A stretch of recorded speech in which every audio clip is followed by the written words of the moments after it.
April 14, 1865. The President of the United States attends a performance at Ford's Theater in Washington.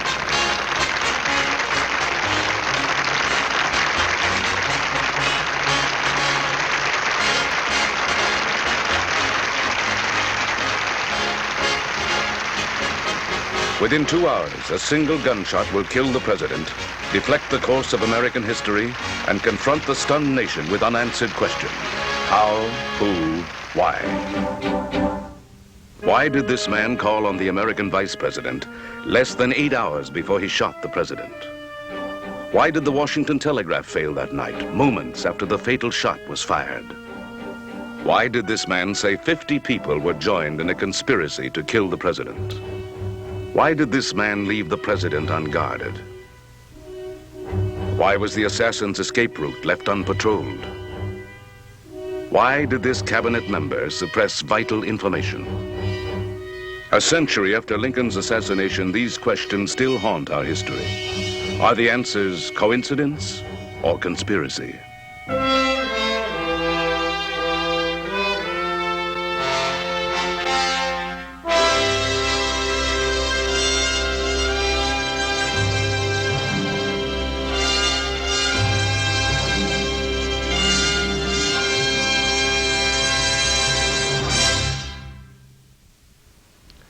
Americans always have been quick to exercise the most precious right, to disagree. As there are divisions today, so we have often been divided, but survived because we found the common ground that unites us. Yet at least once in the Civil War, our divisions threatened to destroy the nation. The common ground became a battlefield. In those crucial years, America's hope rested on one man, Abraham Lincoln. In battle, he struggled to hold the nation together. In victory, he sought reconciliation with the defeated South. He was struck down. But the assassin's bullet that killed a man called Lincoln could not destroy the living ideas he made part of the American faith. The shock of Lincoln's brutal death still reverberates in our national memory. But mystery still shrouds the event. When John Wilkes Booth killed the president, was it simply the lunatic deed of an actor seeking self-glory? Or was it the climax of a far wider conspiracy? Today, we shall return to the time and place of Lincoln's death. We shall observe the event largely as newsreel cameras might have recorded it had they existed a century ago. We shall examine the question still unanswered in one of the central tragedies of American history.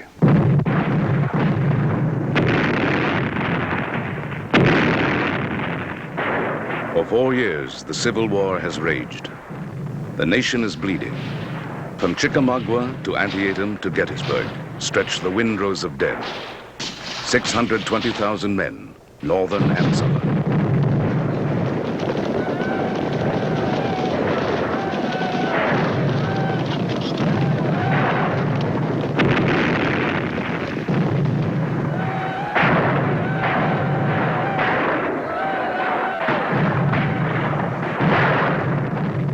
The South is spent, staggering. But the slaughter goes on. Washington itself has become a Union arsenal close to the battle lines. More than once it has heard the roar of guns as Confederate armies threaten the city. Largely formed by Southern traditions and style, Washington is a small town, incomplete as the Washington Monument, unfinished as the nation itself. Many streets are muddy, not even cobblestoned.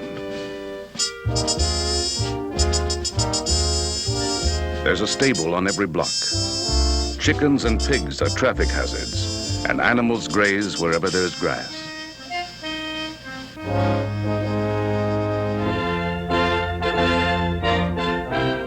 March 4th, 1865. As Grant's armies close on Richmond, the Confederate capital, the President of all the United States takes the oath of office for the second time. Aware that the war may end, but not its hatreds, Lincoln again appeals for a compassionate peace. His inaugural address lasts only 5 minutes. With malice toward none, he says, with charity for all. With firmness in the right as God gives us to see the right, let us strive on to finish the work we are in, to bind up the nation's wounds. Among the listening dignitaries clustered within a few yards of the president is one man unmoved by Lincoln's words. John Wilkes Booth, well-known actor, who long has been noted for his outspoken support of the South. Directly below the president's platform are at least 4 other unlikely guests at the inauguration. Lewis Payne, 20 years old, a wounded Confederate veteran and an escaped prisoner of war. George Atzerodt, a 33-year-old unemployed carriage maker from Port Tobacco, Maryland. David Harold, 23, an unemployed drugstore clerk. And John Surratt, 21, a Confederate courier and spy. With Booth, these men are joined in a plot to kidnap the president, then exchange him for the release of all Confederate war prisoners so the South can continue fighting. The conspirators meet regularly at the boarding house owned by Surratt's mother at 541 H Street in Washington. Already they have failed in at least one attempt to kidnap the president. Booth is the leader. A widely popular actor who earns as much as $20,000 a year, he is renowned as the handsomest man in America. Spoiled in childhood by his mother and older sister, he is vain and imperious. But as an actor, he is overshadowed by his famed father, Junius, and his brother, Edwin. He has spent the war years on northern stages and not on southern battlefields, in spite of his belligerent vocal support of the Confederate cause. He is called a coward for not joining the rebel army. Yet he vows that one day he will do something to help the South. All the Booths were crazy. John was no different. He always did the unexpected, on and off stage. I remember in 1864 we were doing Othello, and at that time John was playing Iago. He offered me $3,000, and he said all I had to do was to shut off the lights in the theater, open the back door, the backstage door, while he and the others carried the president out. They were going to tie him up in a sack and then lower him to the stage, kidnap him. He said there were more than 50 people involved and that they had a lot of money. 50 people involved in a plot to kidnap the president. Is that just an actor embellishing a tale, or is it Booth bragging and lying in the first place? David Harold, one of Booth's accomplices, will later say there were 35 or 40 involved in the plot. Lewis Payne, another accomplice, will brag that only a few of them were ever caught. But if there were 50 conspirators, could all of them have taken to their graves a secret as momentous as this? For a year, Booth has recruited his cast of conspirators. It is a poor, disreputable roster of players. Witless deadbeats, drunkards, and misfits, the riffraff of bars and streets. All are dispirited nonentities quickly willing to follow a leader. Only one has some claim to respectability. The boarding house owner, Mary Surratt, the 45-year-old widow who wittingly or unwittingly harbors these criminals. One of her boarders is Louis Weichman, who reports what he has overheard about the kidnapping plot to a War Department clerk. On about March 25th, Louis Weichman came to me and told me about how a group of men were plotting to do away with President Lincoln. That these men, and he named them as Booth, the actor, John Wilkes, not Edwin, Lewis Payne and John Surratt and some others, and he named them, were actually plotting this at the house at 541 H Street. I took the information seriously because I knew Weichman lived there, shared a bed, in fact, with John Surratt, and knew these men. So I reported it. And I know that Captain McDavitt and Lieutenant Sharp also filed reports to Secretary of War Stanton's office, but nothing was ever done about it. The reports filed by Captains Gleason and McDavitt and Lieutenant Sharp were never found in the War Department files. Were they ever filed? And if they were, who removed them? And why weren't Booth and his accomplices, now known to be conspiring against the president's life, arrested? This is the first of a series of incidents which some feel implicate the Secretary of War, Edwin McMaster Stanton. We don't know that he ever saw these reports, but if he did, why didn't he act on them? Secretary of War Stanton is a man many people oppose. In Washington, he is known as an arrogant, ambitious, stubborn, and according to some, a deceitful man. Habitually late to cabinet meetings, he treats even the president with scant courtesy. Because Stanton does not send war dispatches to the White House, the president is forced to come to him in the War Department for news from the front. Stanton has in the past openly showed his contempt for the president, calling him a baboon or a gorilla. Lincoln, one of the most astute judges of men ever to live in the White House, simply refers to Stanton as the god of war, Mars. He says his Secretary of War is the most indispensable man in the cabinet. Of course, the president and I disagree on some things. We disagree as to the policy to be pursued with regard to the Confederate States and their leaders once the war is over. Lincoln would deal with them with a velvet glove. I believe in the iron hand. But with regard to the prosecution of the war, gentlemen, on that, the president and I are in complete agreement. As Grant prepares the final assault on Richmond, Lincoln visits field headquarters to make certain that when surrender comes, compassion, not vengeance, shall prevail. The war, which began only 6 weeks after Lincoln had come from Illinois to start his presidency, has lasted much longer than anyone has expected.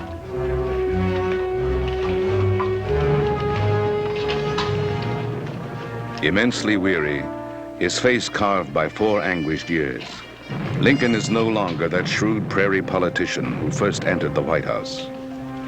He has found in himself the strength to carry an intolerable burden, to learn the wisdom that lies beyond hate. He knows that it is not enough to win the war. The nation must survive the peace. He'd come to discuss the end of the war and the surrender terms to be asked to General Lee's armies. The end was near, and Mr. Lincoln hoped the end could come without more bloodshed, without another big battle. It seemed unlikely. Looking ahead, the president contemplated no harsh measures. He wanted us to get the men of the rebel army back to their homes. Let them down easy is how he put it. Let them down easy.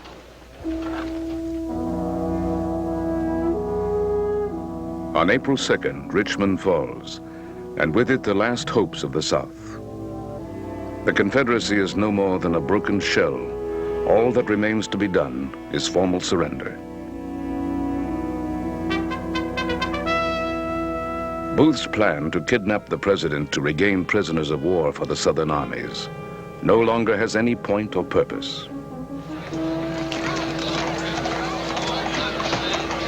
With his 12-year-old son, Tad, Lincoln visits Jefferson Davis's mansion in the still burning Confederate capital.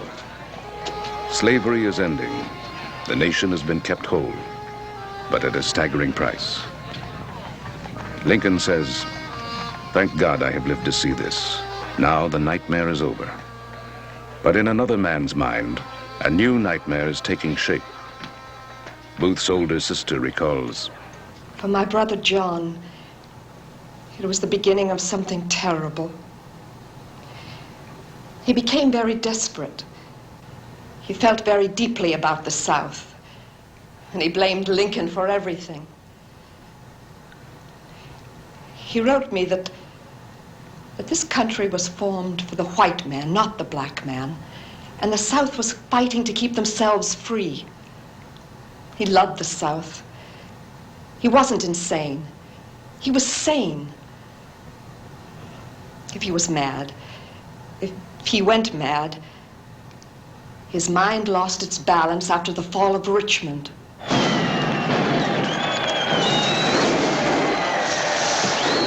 On April 9th, Palm Sunday, General Lee lays down his arms.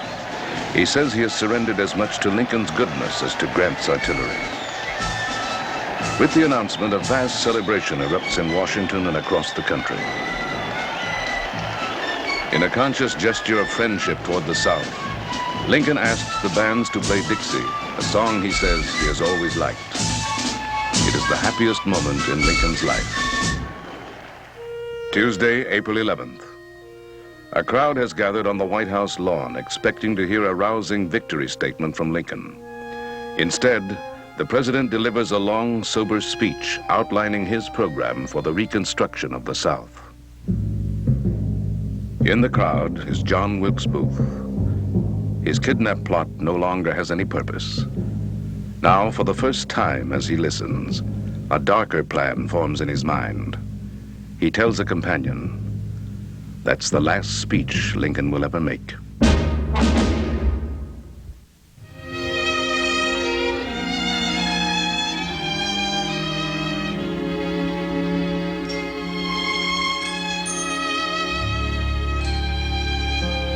On the fateful morning of April 14th, the nation begins its 5th day of peace. It is Good Friday. In Washington, some of the devout will go to church with hangovers. It has been a hard week. Many have not drawn a sober breath since news of Lee's surrender.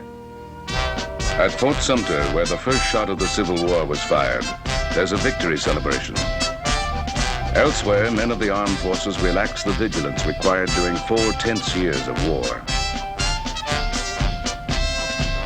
At Appomattox, the McLean family poses in their house where Lee surrendered. General Lee himself gratefully prepares to return to civilian life. At the White House, the Lincolns plan to attend a victory entertainment at Grover's Theater.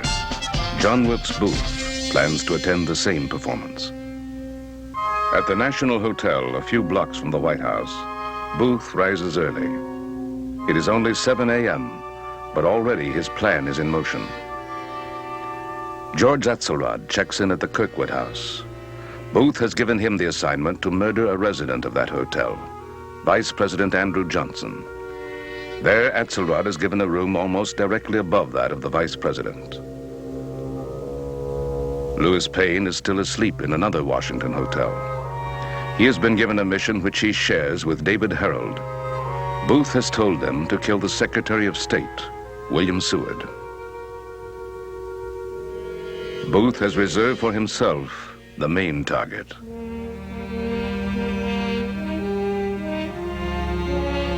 The president begins his day with an hour in his office before breakfast.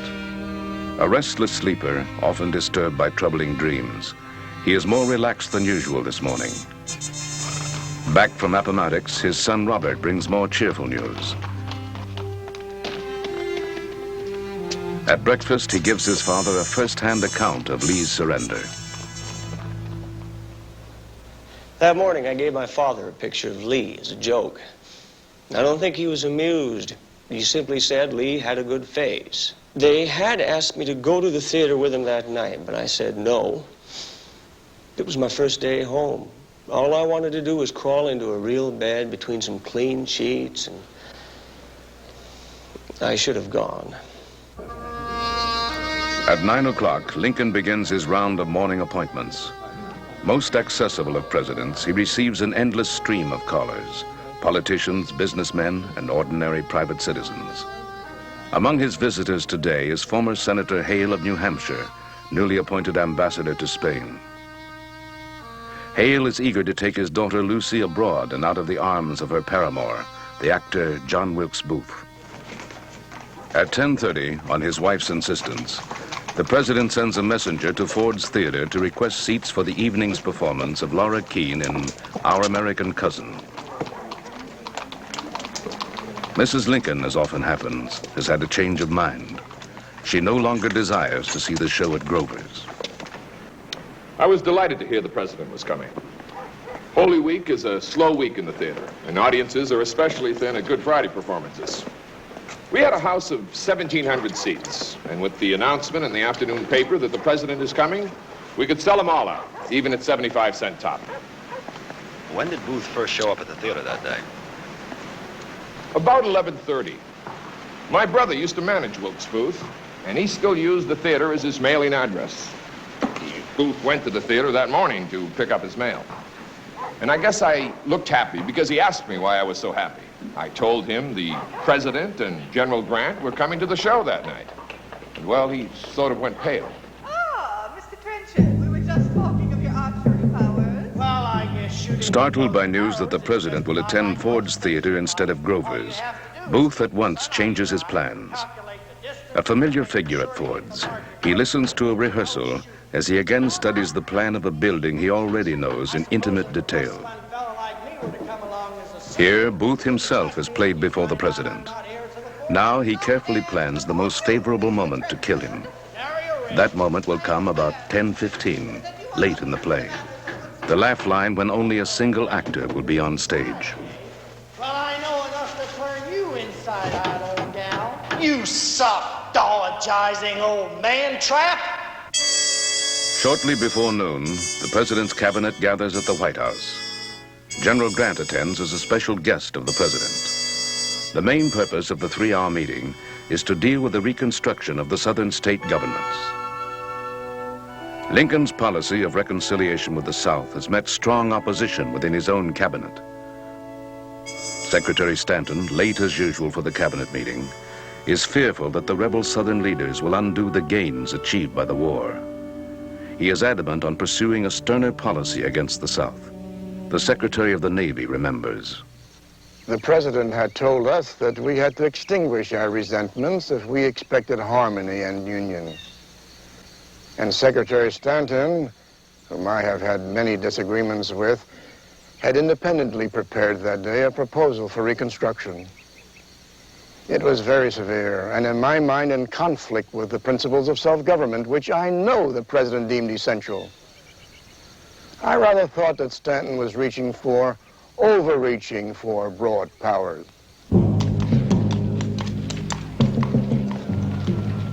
While the cabinet meets, stable hands prepare Booth's horses for the flight south into Virginia, where he confidently expects to find sanctuary as a Southern hero. Afterward, he visits the Surratt boarding house to arrange provisions for the journey this night. Mrs. Surratt's daughter, Anne, remembers. Booth came here at about 2 p.m. that day. He had a package from my mother. She didn't know what was in it, and he asked her to take the package with her to Surrattsville, that's the town named after my father, where she was going anyway to see Mr. Lloyd. We had an old tavern there. It has been said that she went to inform the tavern keeper to get things ready for Booth that night, guns and whiskey, but it's not true. She went to see about some money owed her. Booth used her. As the cabinet meeting ends, General Grant unexpectedly informs the president he will be unable to attend the theater with him. As Grant leaves with his punctilious aide, Colonel Porter, it is 2:20 p.m. About to join Mrs. Lincoln for a late lunch of fruit and milk, the president faces the uncomfortable task of telling his wife of Grant's refusal. He knows it will provoke an explosive response.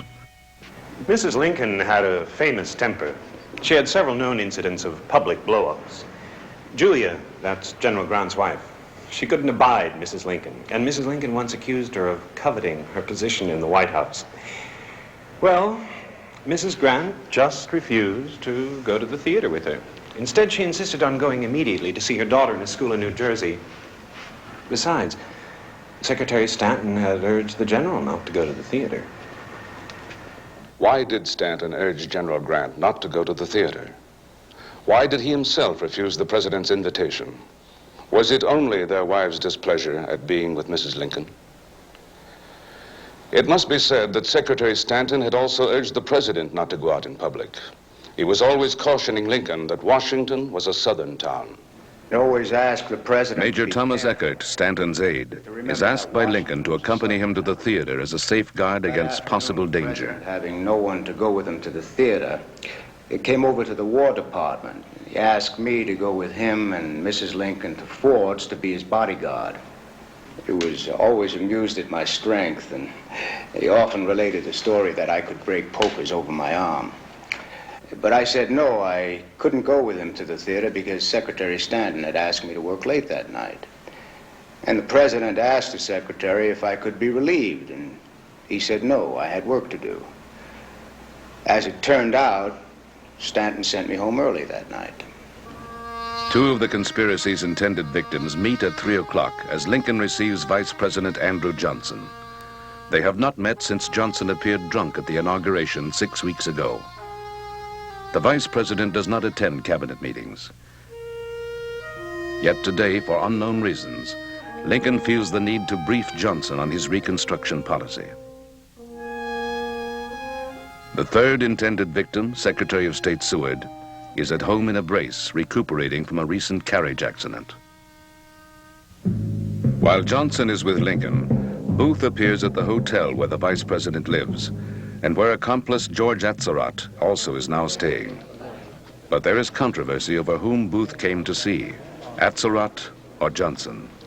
Booth's friend, Mr. Atzerodt, was registered here, but I'm certain that Wilkes Booth asked to see the vice president. He came in here and asked me, I remember it very well, if the vice president, Mr. Johnson, was in. Well, I told him no. Then he made out a calling card. He wrote, don't wish to disturb you. Are you at home? And he signed it, J. Wilkes Booth. Now, I put that card right here in the vice president's mail. Booth wouldn't have been so formal with his friends now, would he? Did John Wilkes Booth call on the vice president, as the clerk insists? And if he did, what are the implications of such a visit? Later in the afternoon, Booth writes a confessional letter. The world, he says, may censure me for what I am about to do, but I am sure that posterity will justify me. He gives that letter to a friend, an actor, John Matthews, who is in the cast of Our American Cousin. He asks Matthews to deposit the letter with the Washington paper the next morning. Matthews does not open and read Booth's letter. If he had, history might have taken a different turn. 5 p.m. The president takes his usual carriage ride with Mrs. Lincoln. It is customary for some of Mrs. Lincoln's friends to accompany them, but today the president has expressed a desire to be alone with his wife.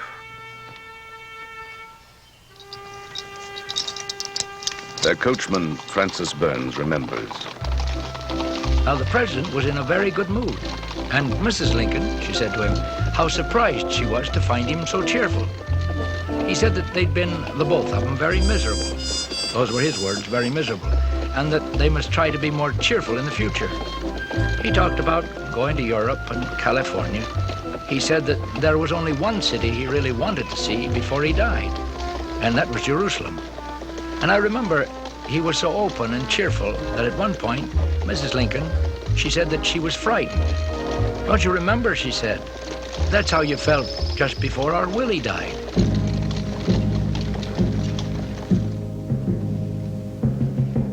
It is nearly 6 p.m. Booth returns to the empty theater. Alone, he rehearses the drama he has prepared for this night.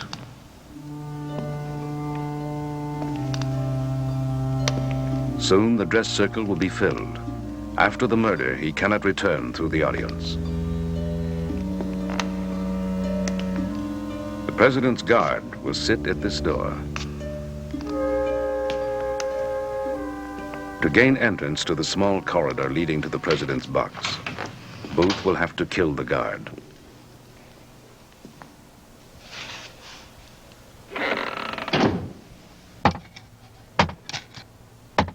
Two inches of plaster must be cut from the wall, then a wooden bar fitted into place to brace the door against intruders.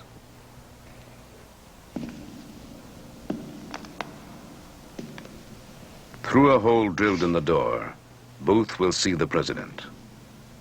Afterward, there will be but one path of escape, across the stage and into the alley to his waiting horse. 6 p.m. The president and Mrs. Lincoln dine on cold meat and potatoes. Then, as is his habit, Lincoln returns to his office to work. At 7 o'clock, his guard, John Parker, reports for duty 3 hours late. At the same time, John Wilkes Booth has dinner in the restaurant at his hotel, then returns to his room. He is drinking heavily. He will rest, then dress for the evening's work. When he leaves the hotel, Booth will tell the desk clerk to be sure to see the show at Ford's Theater. He promises him there'll be some fine acting there tonight.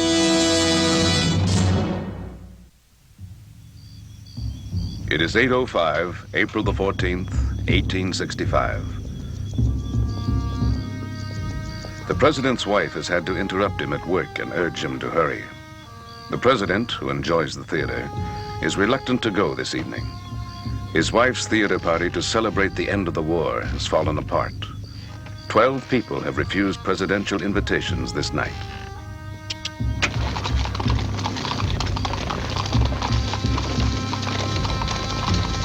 The president will be late.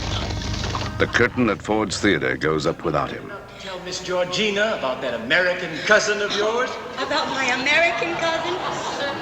Well, he's about 17 feet. And you better take care, Miss Georgina, or he'll take his tomahawk and scalping knife and scalp you immediately. It is almost 9 p.m. The presidential carriage arrives outside Ford's Theater.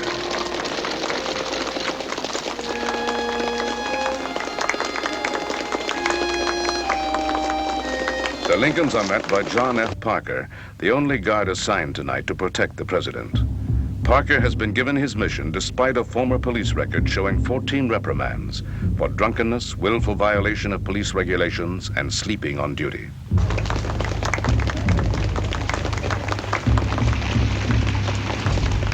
With the president and Mrs. Lincoln are Major Henry Reed Rathbone and his fiancée, Clara Harris.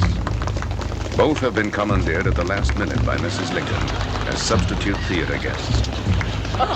Good gracious, that was almost a game of drafts. What is the matter?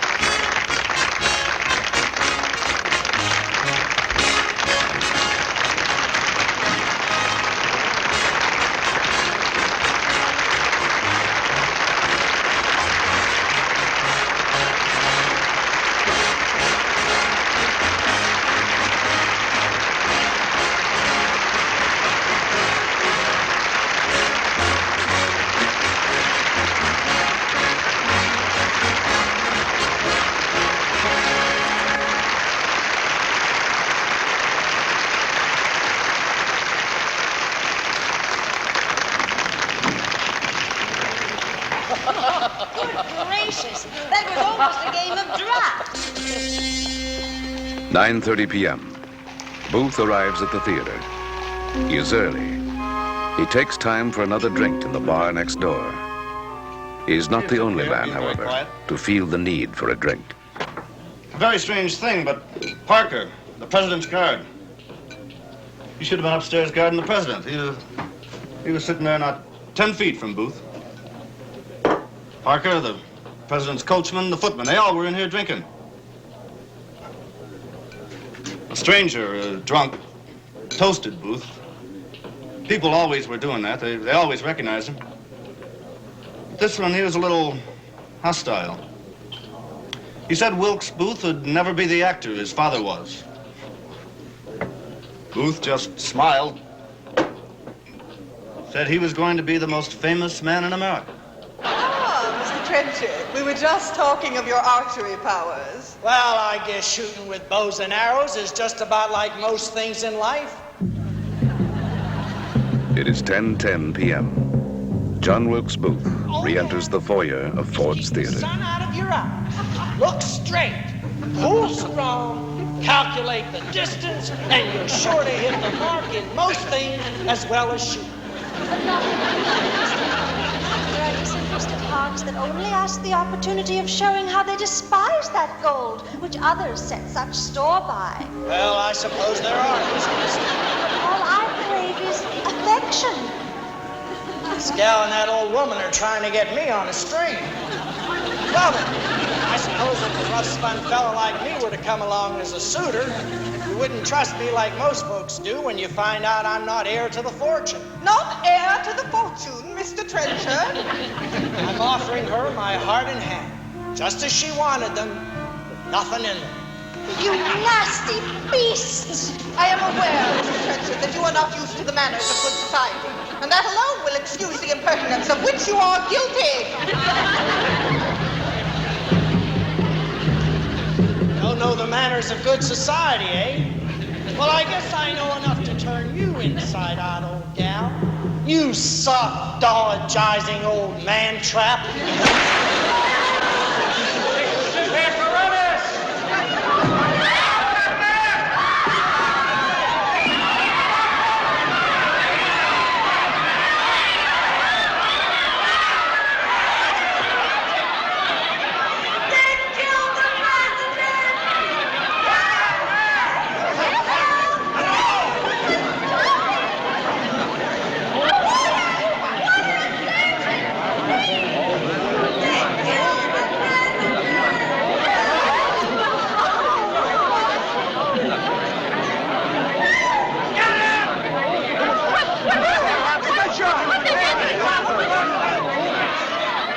A young Army surgeon, Dr. Charles Leal, is the first to reach the unconscious president. The wound is in the head behind the left ear.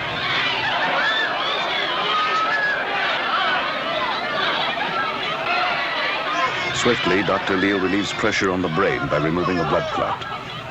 The president's breathing is shallow, and the pulse is faint. The decision is made to move the president to the nearest bed. He cannot survive the journey to the White House. Soldiers! Soldiers! Soldiers! Let's go! Sergeant, the president's out of the way! Out of the way here! Out of the way! Out of the way!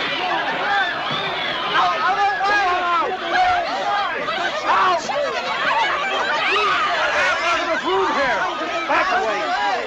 Back away! Move back! Move! Keep on the way! Stay away! Back! Move back!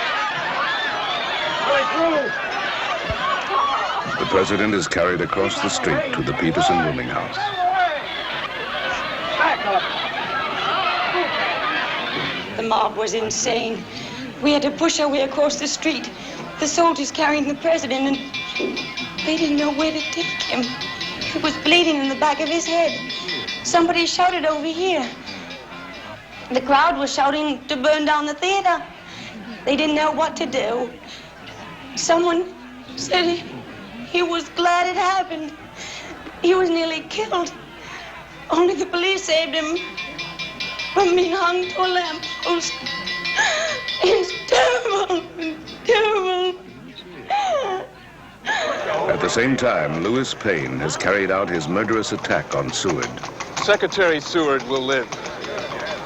The assailant stabbed him several times about the face and chest. The secretary's son, Frederick, is in more serious condition. He tried to stop the assassin from entering the house. He has multiple skull fractures. The nurse, another son, the secretary's daughter, a State Department messenger, all of them were beaten or stabbed by this madman. Inside the shabby rooming house, as the family and friends of the dying president gather, there are fears for the whole government. For although George Atzelrod was too drunk to move against the vice president, Lewis Payne's attack on Seward signals a wider conspiracy. It is Secretary of War Stanton who takes charge of the nation. From this room, next door to where the president lies dying, Stanton mobilizes the city. He confiscates Ford's Theater, arresting all of its employees. He sets up roadblocks on every route leading out of Washington, save one, the one that Booth uses. Moments after the president is shot, the telegraph wires in and out of Washington fail for no apparent technical reason. And when they are restored, Secretary Stanton waits until morning before issuing arrest orders for John Wilkes Booth. He waits, in spite of the fact that hundreds of people saw Booth's leap to the stage, many of them so testifying that same night in this very room. Booth, his leg broken in his leap to the stage, flees south toward Virginia with an accomplice, David Harold. In extreme pain, Booth must stop to have his leg set by Dr. Samuel Mudd.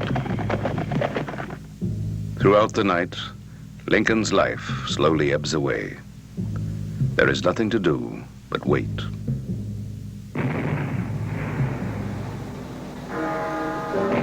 President Lincoln died today, April 15th, at 7:22 a.m. He was 56 years old. At about 10:15 p.m. last night, a bullet struck the president behind the left ear, entering the brain and lodging behind the right eye. He was immediately rendered unconscious. He did not regain consciousness throughout the night. Mrs. Lincoln, Robert Lincoln, and members of his official family were with him at the end. Dr. Gurley led us in prayer. And then when it was over, Secretary Stanton said, "And now he belongs to the ages."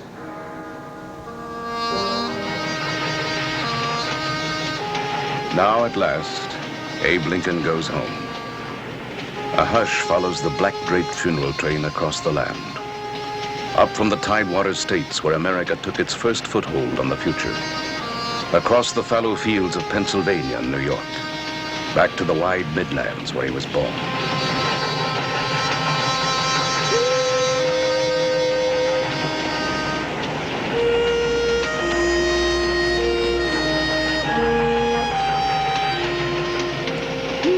There's an outpouring of national grief unknown to the young republic, as millions of Americans pay homage to the gaunt, sad man from Springfield.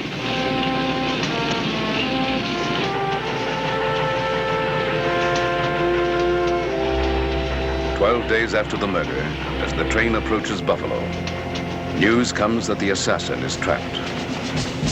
Booth and Harold are trapped on the Garrett Farm in Port Royal, Virginia. There, a cavalry force of 25 soldiers, aided by Detective Lafayette C. Baker, corner the fugitives in a tobacco barn. Harold gives up quickly, but Booth refuses to surrender.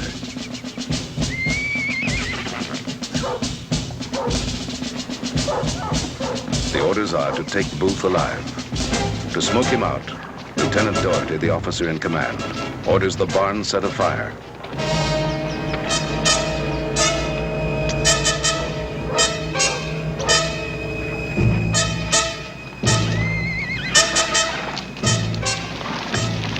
Booth is in despair. Expecting a hero's welcome in the South, he has received little help. In his diary this day, he has written that he is hunted like a dog, with every man's hand against me.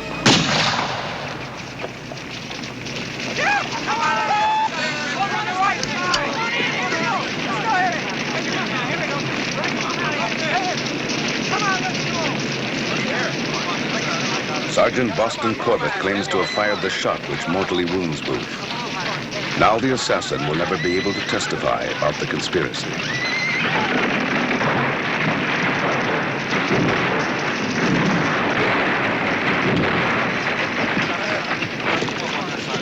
Booth is still conscious. Staring at his hands, he utters his last words. Useless. Useless. His wallet, pictures of 5 women, and a diary are taken from him. They are turned over to Secretary of War Stanton. And so Booth was silenced, killed by a soldier who claimed his orders came from God. Some say those orders came from Stanton. Yet there are those who say that Booth shot himself, and still others foolishly insist that the man shot in that burning barn was not Booth, and that the body was never positively identified before it was buried beneath the prison floor. 3 different versions of a single incident.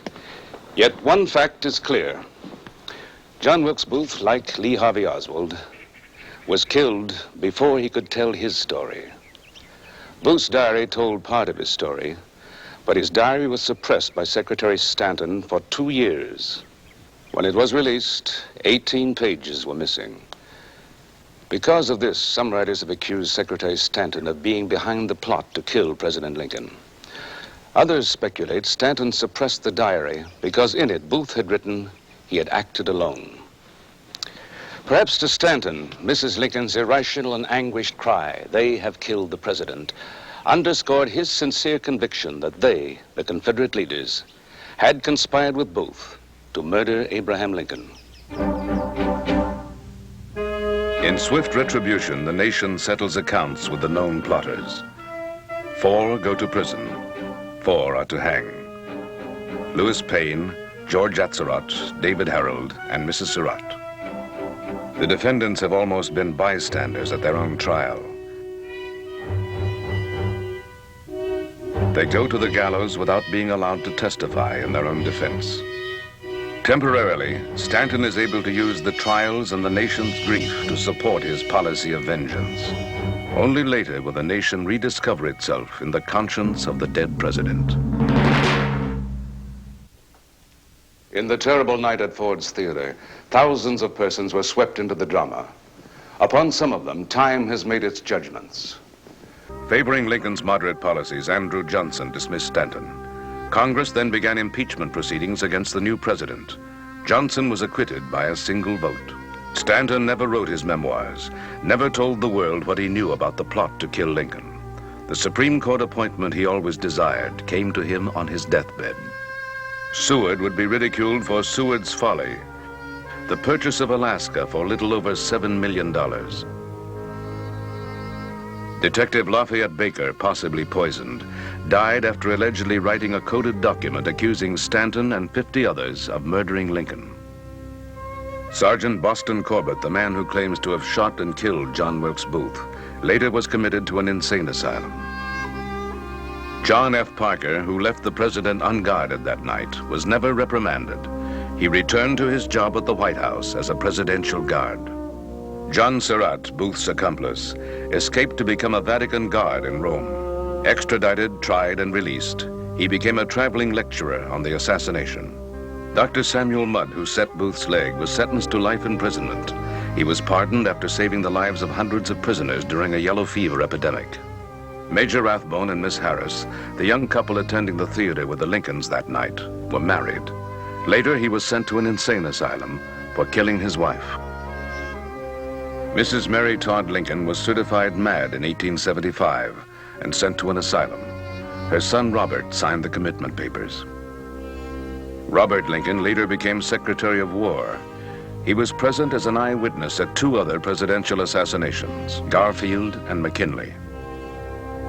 Now, a century later, taking into consideration all that we know, some of us may see in the murder of Abraham Lincoln a conspiracy going far beyond the unhinged act of a single assassin. Just as some today see a conspiracy in the murder of President Kennedy. Others of us, on the other hand, may look upon the murder of Abraham Lincoln as the simple and pathetic act of a desperate man, seeking, in John Wilkes Booth's own words, to become not just a fine actor, but a name in history. The truth may never be known, but this much we do know. On April the 14th, 1865, Abraham Lincoln had a plan to guide a shattered country toward a future of peace and understanding among all of its people. John Wilkes Booth destroyed that plan, perhaps forever, by firing into Lincoln's brain a 1-ounce ball of lead. The heaviest bullet, all things considered, ever fired in American history. History cannot be rewritten. A pathetic madman may have ended Lincoln's life, yet nothing could still Lincoln's voice of charity. Lincoln towers in our national heritage. The compassionate vision of America he voiced more than a century ago has forever inspired men to their loftiest ideals, even to this day.